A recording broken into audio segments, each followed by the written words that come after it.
আমি ধন্যবাদ জানাচ্ছি আবারও আমাদের মাননীয় সংসদ সদস্যকে। আমি আপনার মাঝখানে যে বিষয়টি বলেছিলেন যে আমাদের তরুণ সমাজ, আমাদের যারা ভবিষ্যৎ প্রজন্ম, যারা অনৈতিক বিভিন্ন কর্মকাণ্ডের সাথে জড়িয়ে যাচ্ছে, সেই উদ্দেশ্য নিয়ে আমি একটি বিষয় আপনাদের সামনে উপস্থাপন করতে চাই।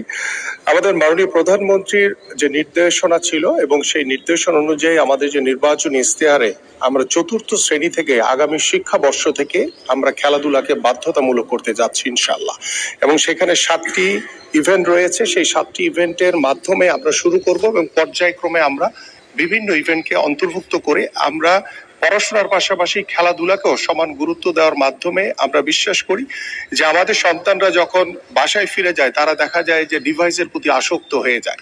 আমরা সেই খেলাধুলাকে বাধ্যতামূলক করার মাধ্যমে মাননীয় স্পিকার আমরা তাদেরকে খেলার মাঠে রাখতে চাই, এবং খেলার মাঠে রাখার মাধ্যমে আমরা বিশ্বাস করি তারা বাংলা, ইংলিশ বা অন্যান্য সাবজেক্টে যেভাবে পাশ করবে, ঠিক খেলায় সেই থিওরিক্যাল এবং পাশাপাশি আমাদের প্র্যাকটিক্যাল মাঠে থাকার মাধ্যমে তারা সেই পরীক্ষায় উত্তীর্ণ হবে। তাহলে আমরা একটি সুস্থ জাতি গড়ে তুলতে পারবো, পাশাপাশি আমরা একটি মাদক মুক্ত সমাজ করার জন্য যে লক্ষ্য নিয়ে কাজ করছি সেটা পরিপূর্ণভাবে প্রতিষ্ঠিত করতে পারবো।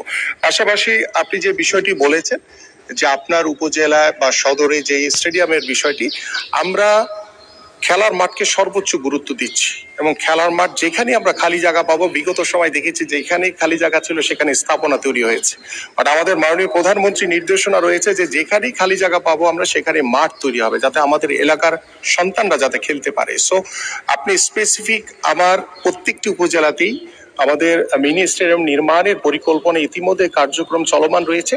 আপনার স্টেডিয়ামটি আমি দেখে পরবর্তীতে বলতে পারবো যে এটি আমাদের 2য় পর্যায়ে রয়েছে নাকি 3rd পর্যায়ে রয়েছে। সো দ্যাট আপনাদের আমি সকলকে আশ্বস্ত করতে চাই যে প্রত্যেকটি উপজেলায় 495টি উপজেলাতেই খেলার মাঠ সুন্দরভাবে প্রতিষ্ঠিত করা হবে। ধন্যবাদ।